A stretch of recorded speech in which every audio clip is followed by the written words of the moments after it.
This episode of the Blessed and Bossed Up podcast is brought to you by God is My CEO, a prayer journal for entrepreneurs. I am so excited about this journal because it is the first ever prayer journal specifically for entrepreneurs. God gave me this idea a little over a month ago for me to create this journal for business owners. And I am just amazed with the response that it's gotten thus far. The people who've been able to pre-order it and download the virtual digital version and get started with growing that relationship with God and allowing God to be the CEO of their business. This journal is amazing because it has a space for you to surrender your business to God. It has a space for you to write down your $1 million ideas that God is going to give you as you grow in your relationship with Him. It has a place for you to write down your answered prayers so that you can constantly be reminded that if He did it once, He'll do it again. There's a section called I Feel But I Know. And in that section, it allows you to navigate the difficult feelings and sometimes just the very personal feelings of being an entrepreneur and relate that to what the scripture says so that you can be encouraged in those not so sexy parts of entrepreneurship. There's also a section for sermon notes. So if you guys are like me and you watch a lot of sermons online, or if you just attend church, there's a section for you to take notes in there as well. And then of course there are the journaling pages. So there's a morning and evening section for you to journal and spend time with God every single day. So I'm so excited about this journal. I've been getting such amazing responses from everyone who's pre-ordered already and been able to utilize the digital version. So make sure you go to www.blessedandbossedup.com so that you can pre-order yours today. Let's start the show. Work hard for what you want in life. You work hard for what you want in life. That your word is your bond, that you do what you say you're going to do. That your word is your bond, and you do what you say. That you treat people with dignity and respect. That you treat people with respect. Reach of your dreams and your willingness to work hard. The strength of your dreams and your willingness to work for them. Work hard, work hard, work hard, work hard. Hey guys, it's Tatum. Welcome to another episode of the Blessed and Bossed Up podcast. I am so excited to be speaking to you guys this week. Today I'm going to be doing a Q&A episode. I got a lot of really great questions, so I wanted to spend the majority of the episode really diving deep into those. But before we get to that, I really wanted to say just thank you guys so much for purchasing the God is My CEO prayer journal. If you haven't, you can get it off blessedandbossedup.com, or you can go to Amazon. So if you got that Amazon Prime membership, just go ahead and go straight to Amazon and order it from there. And I just want to say thank you guys so much, and really just say as a testimony to how amazing it is when you make God the CEO of your business. I told you guys that God gave me this idea back in January.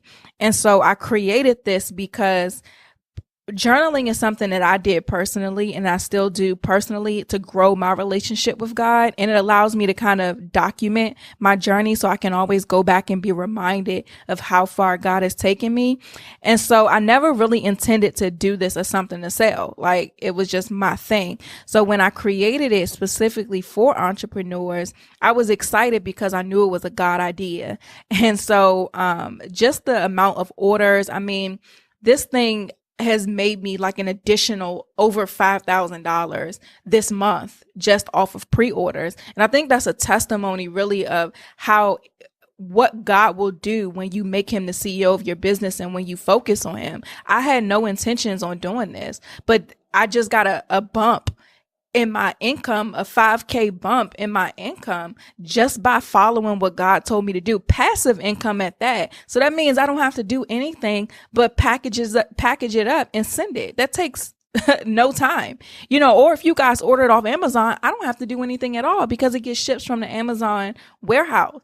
But that's just a quick testimony of how God will really make things happen for you when you make Him the CEO of your business and you're really obedient. And as you guys who get this journal, as you really build your relationship with God, especially those who are participating in our Blessed and Bossed Up challenge, as you grow in your relationship with God, he will do the same thing for you. I am no special. I am just a regular person who decided to make God the forefront of my life and in my business. And he's blessed me because of it. And he's going to continue to bless me, and he's going to bless you too. So if you haven't gotten it, I strongly urge you to, so that you can start figuring out like what exactly you need to be doing in your business. So you're not out here shooting in the dark. And there's really no better source to get that type of guidance and clarity from than the one who created your path in the first place.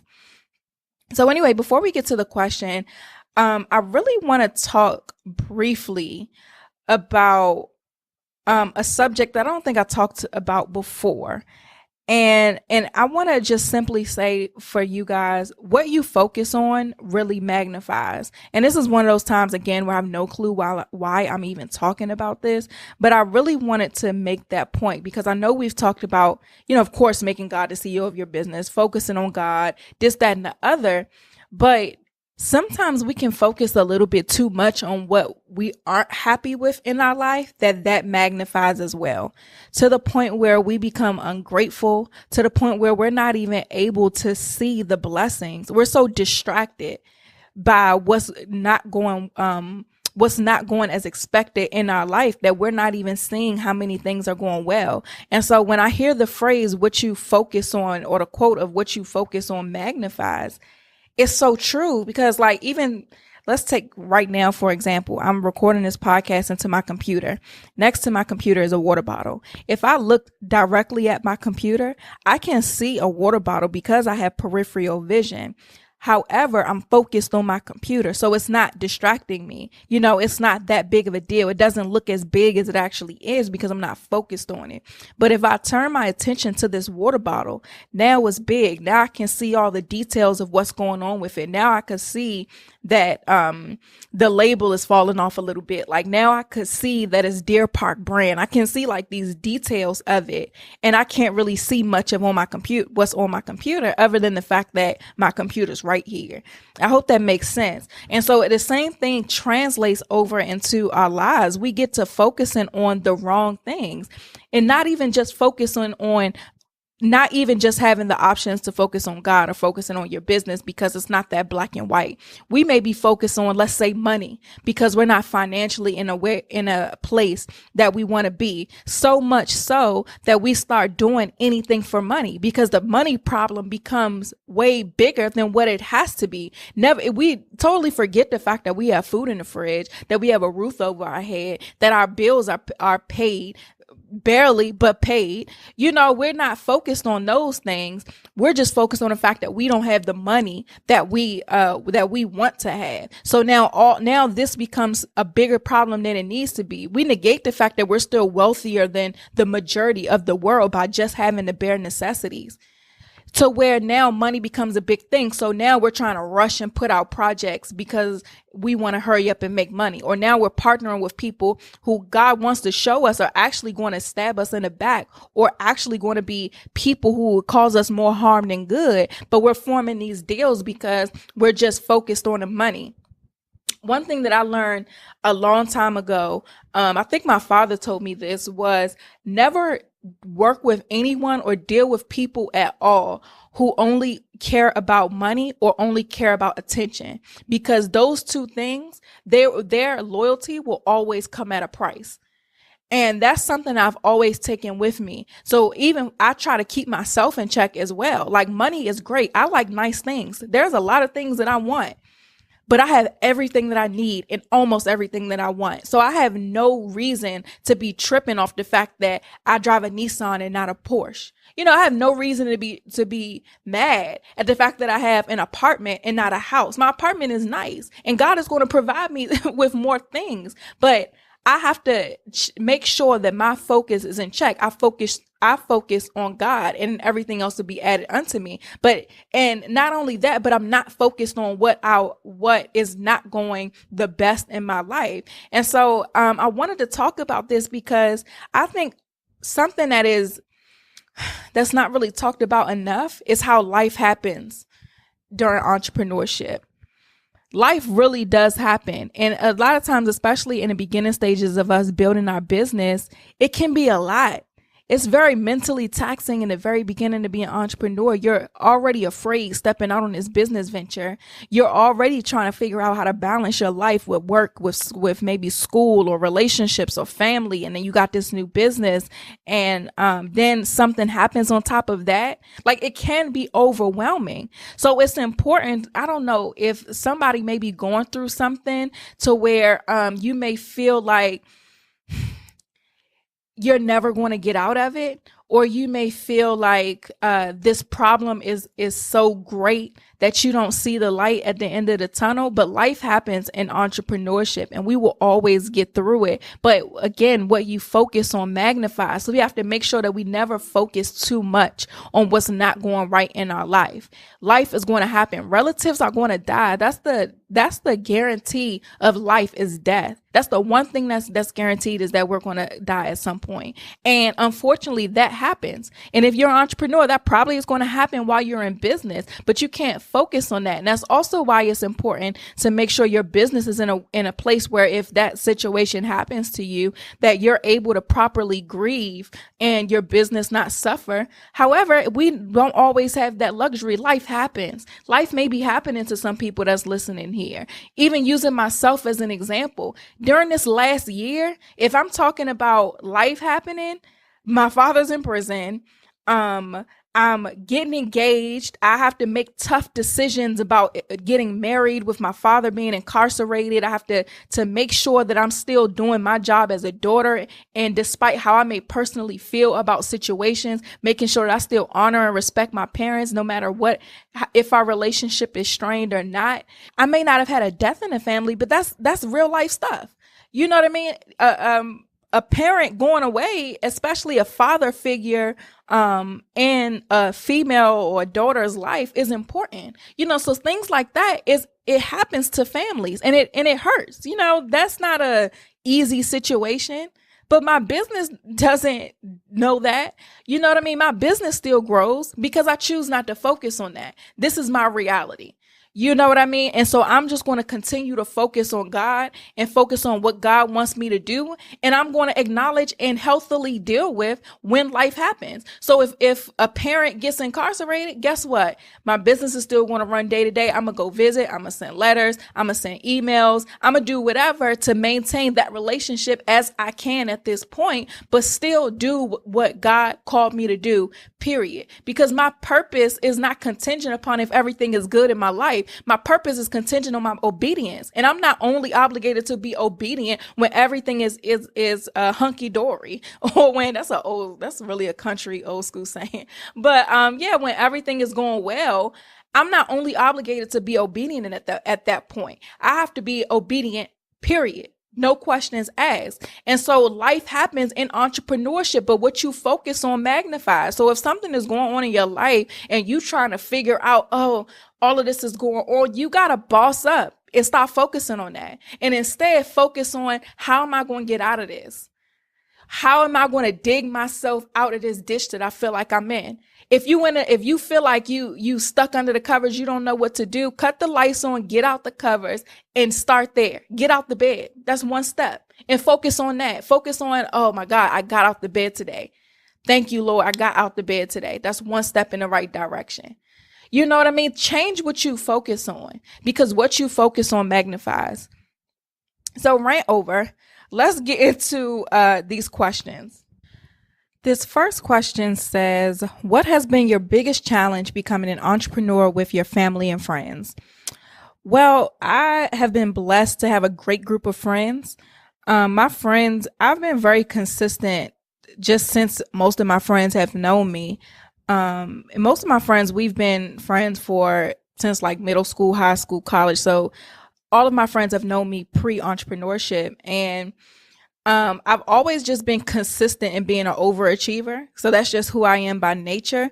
So my friends, if I say that I'm going to quit my job or I'm starting a business, they're not going to be like, are you sure you want to do that or anything like that? They're just going to kind of be like, Okay, cool. Like my friends kind of know that if I set my mind out to do something, that I'm going to do it and I'm going to try my best to excel at it. So I've been blessed to just have friends who are very encouraging. If anything, my friends crack jokes.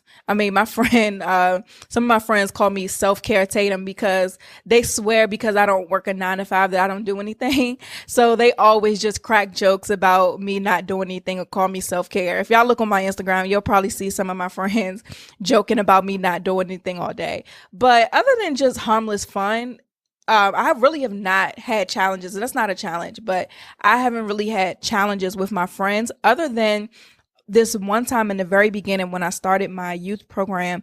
I started the business and then I asked a friend of mine to do it with me. Now, she wasn't a partner in the business. I've always been very strategic about what risks I take. And I didn't want to take a risk of that magnitude, meaning having an equity partnership with somebody.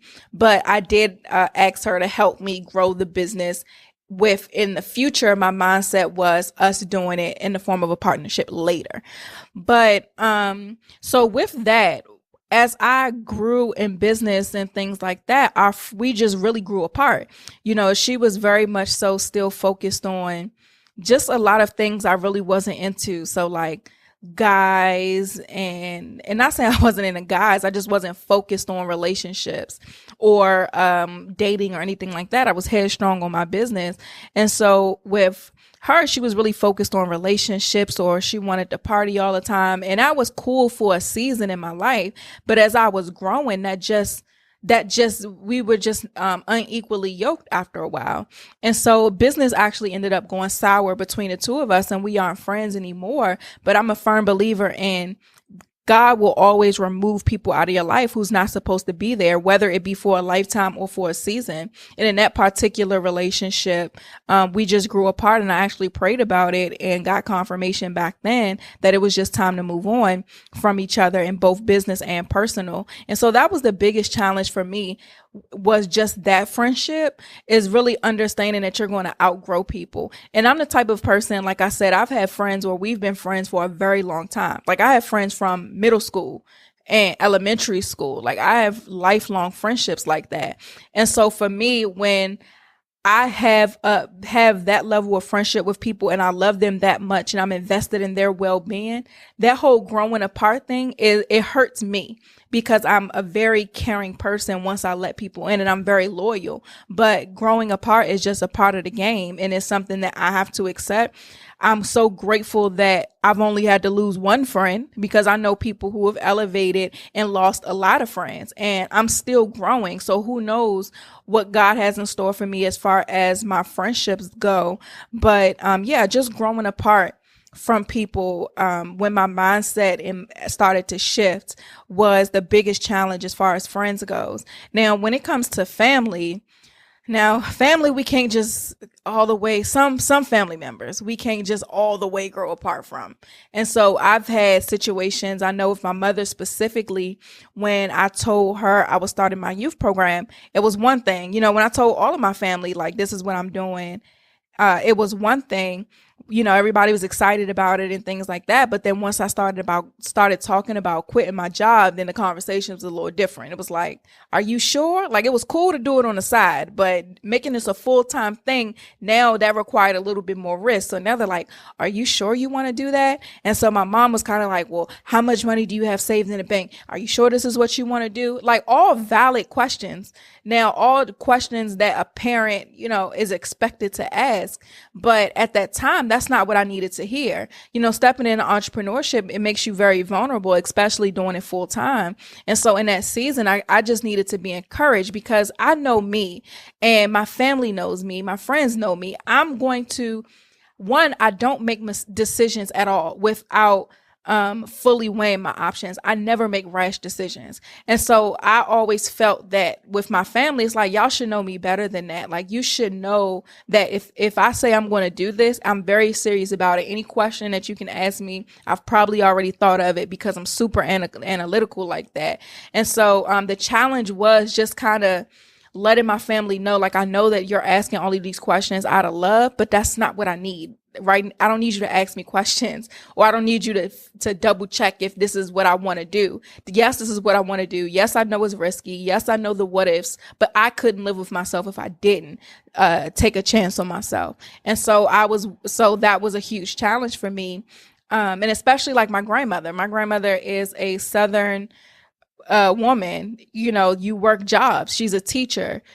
She's been teaching for like 50 years. You work jobs. And it's kind of weird though. My great grandfather was an entrepreneur. He owned a grocery store in South Carolina, and he couldn't even read or write, but he kept inventory. Like, he was doing it as an entrepreneur. And I really never really understood how my grandmother was so skeptical of it when her father was an entrepreneur. But nevertheless, you can't tell people past a certain age anything. So you're not going to get them to change their mind. So that was definitely something that was challenging for me, was getting my parents to or my certain people in my family to understand.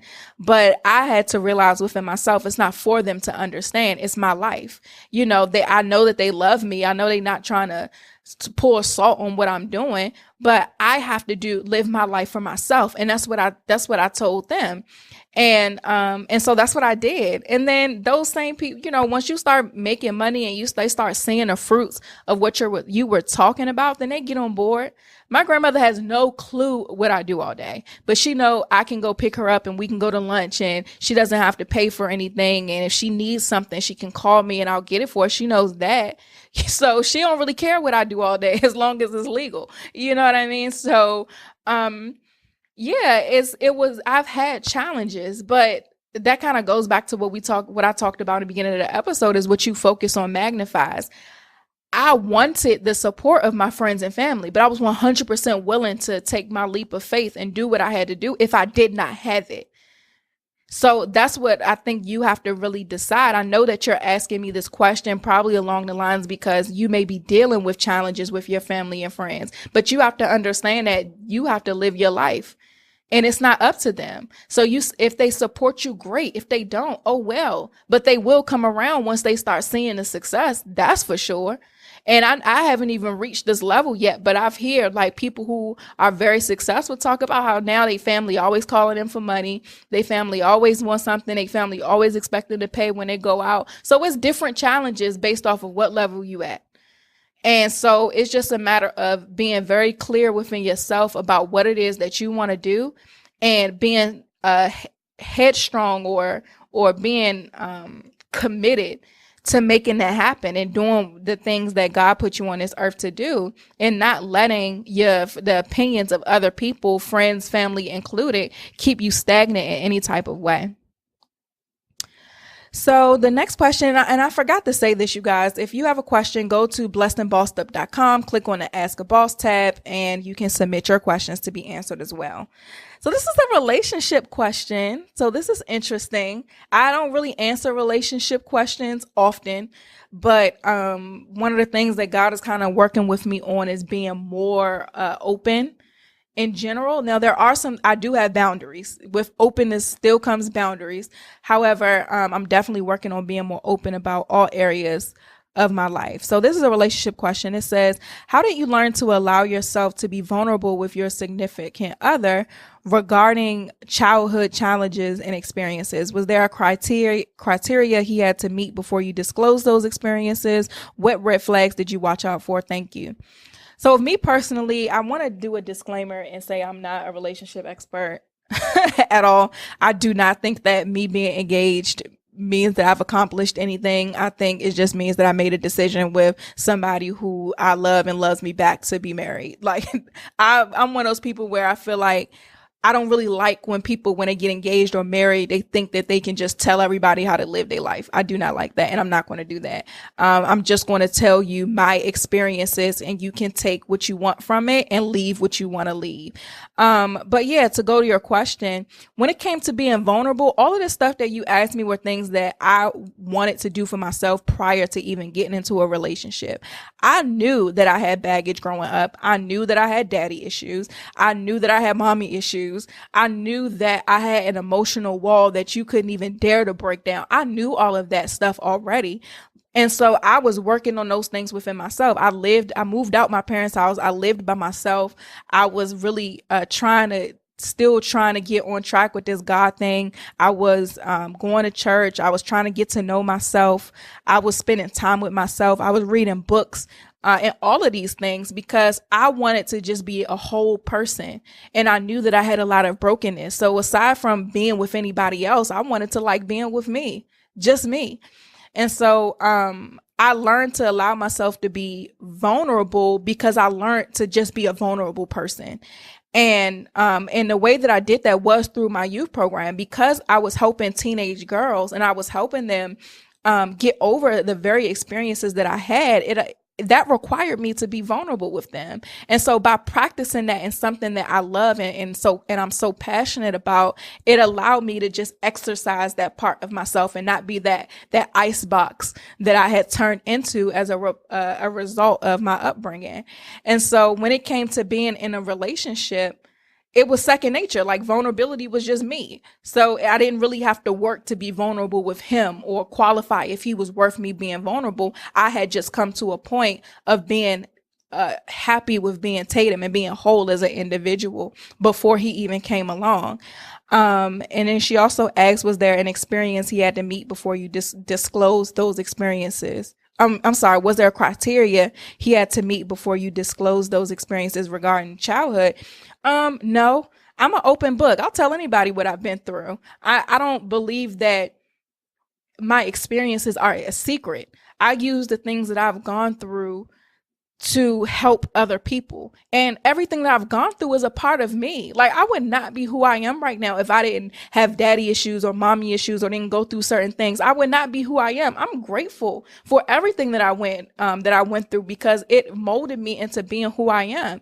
And I can even see certain aspects of who I am right now is a direct result of something painful that I went through. So things that I love about myself right now are a direct result of things that I once thought were so horrible, that hurt me so bad, that caused me so much stress and anxiety and anger.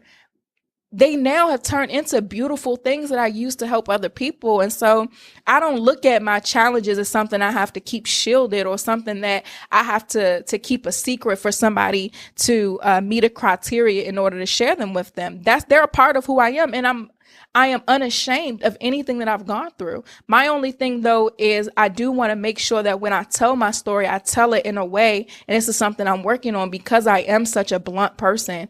I want to make sure that I tell my experiences in a way that doesn't paint anybody involved in a bad way. Like, I love my parents. So anything that I've gone through, it may have been horrible at that time and it may have hurt me, but they're still my parents. They're still alive. I still have relationships with them and I love them the way that I'm supposed to. And so, I have to be cognizant as well that my story involves other people, and I have to be mindful that their version of the story may be different.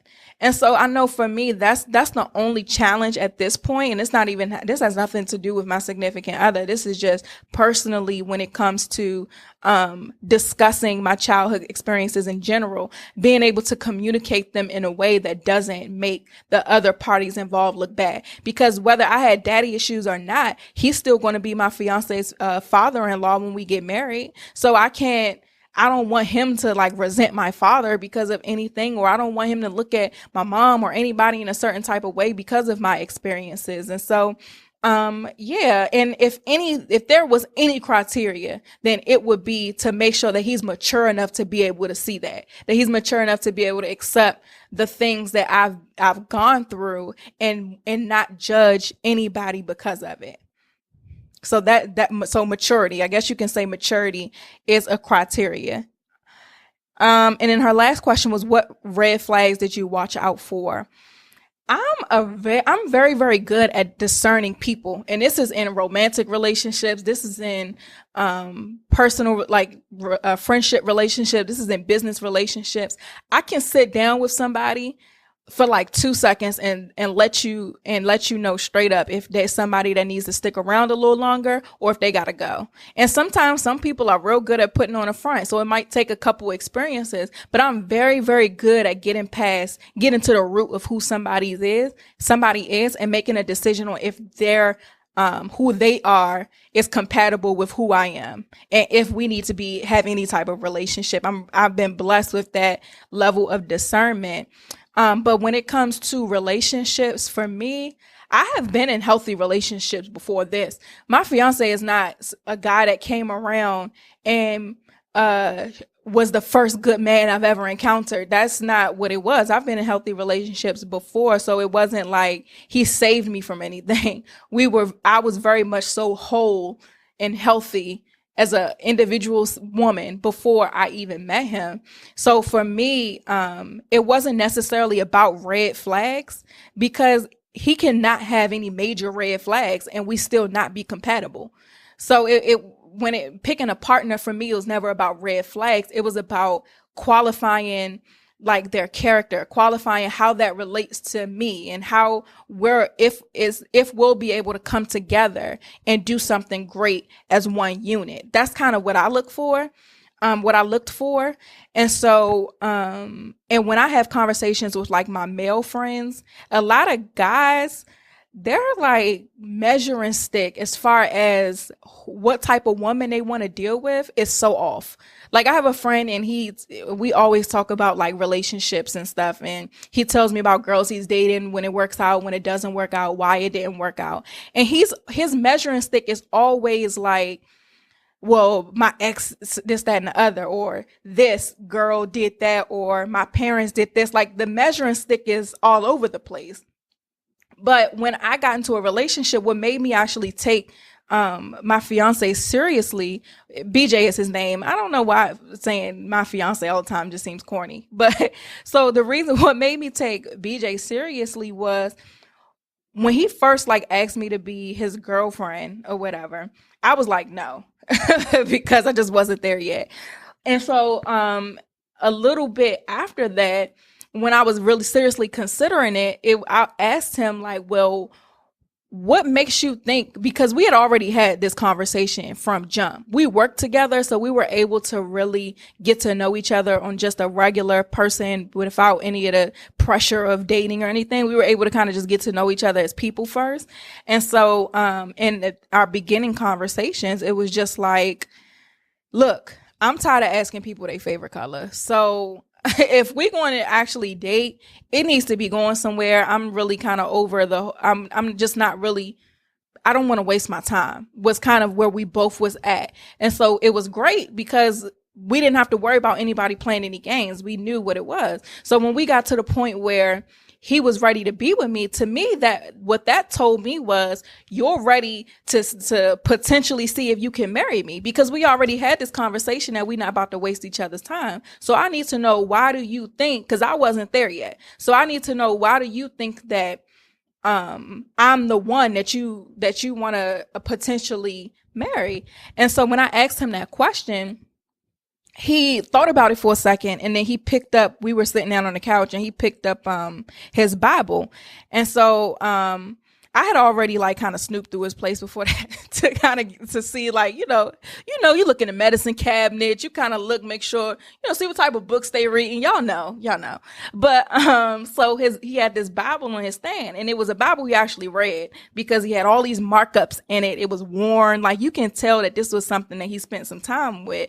And so when I asked him that question, he picked up the Bible and he turned to Proverbs, and he was like, well, when I think about the type of woman that I potentially want to marry, like, this is my reference point. And to me, you check off these things. And he started explaining it. And my mom was like, oh, Tatum, you need to get it together.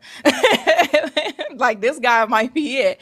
And so for me, it was his measuring stick was in the right place. It wasn't like, because he didn't hit me with because in my past, girls have done this before, and I just feel like at this point in my life, I need a woman that's going to die, yada, yada, yada. Like, it wasn't about that. He went straight to the source. Like, this is what the Bible says a wife is. I feel like you're that. That's why I want to be with you. So to me, that was like that was it. Like, okay, I'm taking this guy seriously because his measuring stick is in the right place. So to go back to the red flags question, it's not about red flags. It's about, is your measuring stick in the right place? And also who you are compatible to me. Because when we get married, we come together as one, and we're supposed to, as a unit, fulfill a greater purpose for God.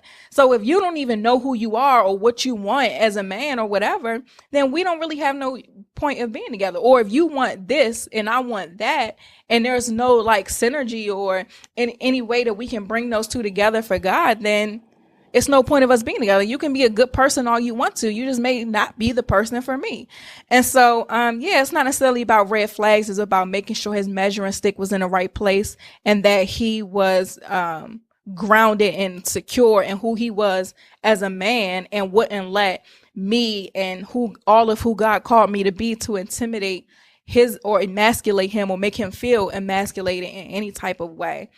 So not really looking for red flags, just looking for specific qualifiers on if I'm going to actually take somebody seriously. And even for me with friendships, taking it off of just romantic relationships, for friendships, like, what are you rooted on? If I'm going through something and I get off on my walk with God, are you going to encourage that, or are you going to put me back in line? If one of the things for me this year that God kind of showed me in the beginning or the end of last year was, I was instructed not to drink at all this year. So y'all know wine is my thing. So this has definitely not been easy, but for me not to drink. So if I say, I'm not drinking, but you're like, come on, just take this shot. That's not cool for me, because if I'm telling you that this is what I'm not doing and you're trying to convince me to do otherwise and it's not positive, then that's a red flag. You know what I mean? Or if I'm talking about business and you're not challenging me to think deeper about my business, or you're not saying, well, did you pray about that before I make some type of business decision, then those are qualifiers on if we're going to be friends or not. Or if you're approaching me with a business deal and we don't even pray to the same person, then that's a qualifier. Like if God, because my God is the CEO of my business, I have to make sure if we're going to partner that we're on the same page as far as what we're going to be doing, and that we can hear from the same God to govern what it is that we do. So it's not necessarily about red flags. It's about qualifiers. But also, I will also say, in order for you to correctly qualify somebody, you have to know yourself and know what it is that you're going to be, what your purpose is in this earth. I don't think you should ever be dealing with anybody, especially romantically, if you don't know your purpose, especially even more so if you have had challenges and stuff growing up, because now your identity is all mixed up in what you've been through. And I think the thing about me is I'm not defined by what I've been through. My tragedies or struggles or do not define me. I am me, somebody who's overcome all of those things and who's grown into this great woman.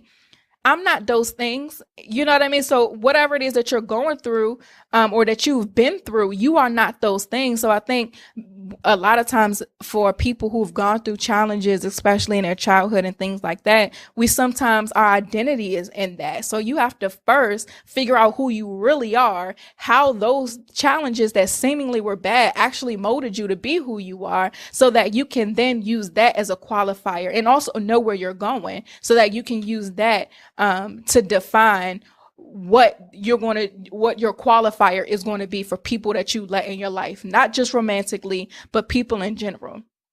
And I think us as entrepreneurs, we really, really, really have to prioritize who we date, because the wrong man will totally throw off God's plans for you. Like, he will totally ruin and derail it all. And the same thing for the guys that listen to this. Like, the wrong woman will totally throw you off God's plan. So we especially have to be very cautious and strategic about who it is that we date, and have those tough conversations in the beginning. Like, I don't understand why people don't find out deal breakers until like 3 years down the road and y'all all in love. Stuff that you could have asked on the first date. Like, I remember it was a time where before my fiance and I was dating, and it was something, I think I was really trying hard at this, at being celibate at that time. And I had asked the guy, I was like, well, how do you feel about celibacy? And he kind of just straight up told me like, I mean, that's just not something I can do, this, that, and the other. I was like, oh, okay, cool. We never went out again. We had a great time that day and we could be cool, but we're not going out again. Because if you can't respect me enough to respect my body and respect my decision, then I'm not going to think that I'm going to be that woman that he does it for. I'm not that naive. I will give you the freedom to be who you are, and I will go and find somebody else that's more compatible with me and what it is that I'm doing. And so, same thing, have those tough conversations with people in the beginning. Ask that man, does he believe in God? Does he pray? You know what I mean? Does he go to church? And even if he doesn't go to church, does he pray? Does he have a relationship with God? Those are the questions that you got to ask on day one before you care. I'm the queen of asking tough questions before I care, because it's so much easier for me to cut you off on the third date than it is 6 months later when I'm all in love and my logic is blinded by how I feel about you. So yeah, I don't know why I went off on that rant, but yeah, so that was actually a little bit long. So I'm going to do one more question and then I'm going to leave it at that. Someone says, congratulations on your engagement. Thank you. Now that you are in full wedding planning mode and your business is flourishing, how do you manage your time with planning your wedding and also being an entrepreneur, clients, finances, etc.?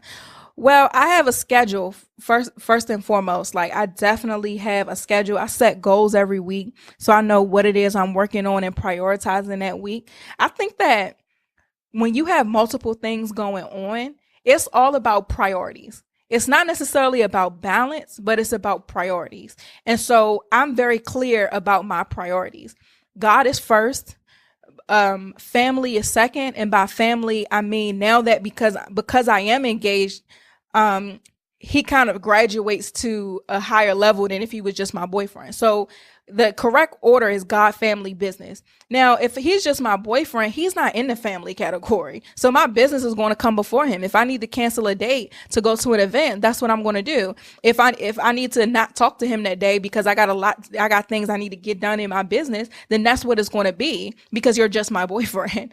And so, but when you graduate to being my future husband, now we're about to go into this family territory. We make this agreement that we're getting married. Now you're in the family category. So now it's a little bit different.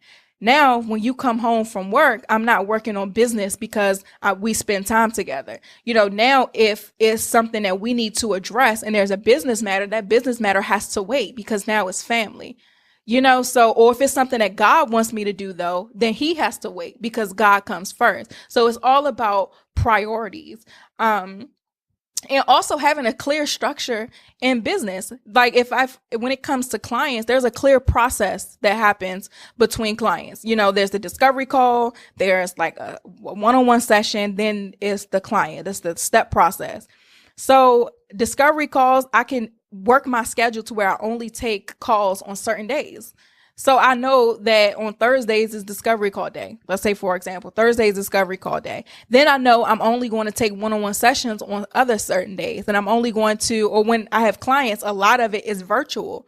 So I'm only really talking to my clients one-on-one like once a month. And then we may have an in-person meeting, but it's not like something I've created and structured the program to where it's not something that's super duper time consuming for me. And so when it comes to the wedding stuff, I don't do anything wedding related unless it's either after I'm working on my business. So if we just chilling, we might be looking at chairs or invitations or whatever, or on the weekends when I generally don't do much anyway, then I might do some wedding stuff. So it's just all about priorities and having a schedule. And I'm in school right now also. So really dedicating a day where I do my schoolwork so that it can be done before the due date, which is normally Tuesdays.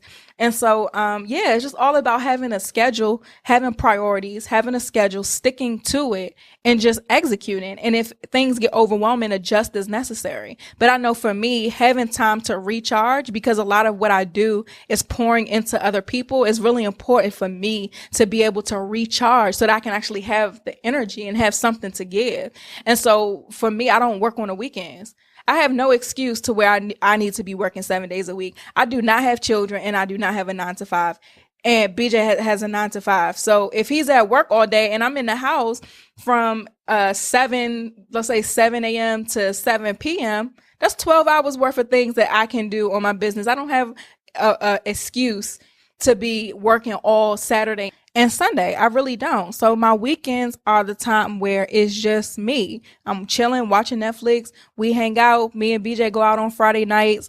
On the weekends, we chill. I might see family or whatever. I like to keep a well-balanced life. And the way that I do that is by, again, priorities, having a schedule and keeping up with it. So I'm going to actually finish it there. And she asked about finances too. I really pay attention to my finances mostly at the end of the month. So what I personally do is at the end of the month, prior to this, what I did when I first left my job was every month I would just give myself, my salary would be like the bare minimum of what I needed to survive. So pretty much just my bills is what I would give myself in a salary. Now I do it a little bit differently. So at the end of the month, is when I work on money. So I really technically work on it the first day of the next month. So I have a full month of stuff to work with. But 21% I save for taxes, 10% I tithe, all my business expenses are paid for, and then I save 10% for business. And then after that, whatever's left, I give myself and I can do whatever I want with it. Probably will save more of it most of the time for just life goals that I have that I want to save money for. So finances is a once in a month thing. I'm not working on my finances every single week. So because I know that that's something that I do at the end of the month, then I can just plan for that as well. So it's all about just time management. I think we don't give ourselves enough credit on how much time we actually have. If you were to not scroll on social media for the first 2 hours you was awake, you would probably have more time to do what it is that you want to do. So it's all about just really creating those goals, creating that plan, executing on it. So I'm going to actually wrap this up here. And if you guys have questions, go to blessedandbossedup.com. I'm surprised I didn't mess that up sooner. blessedandbossedup.com, and click the Ask a Boss tab to submit your questions. And I will talk to you guys next week.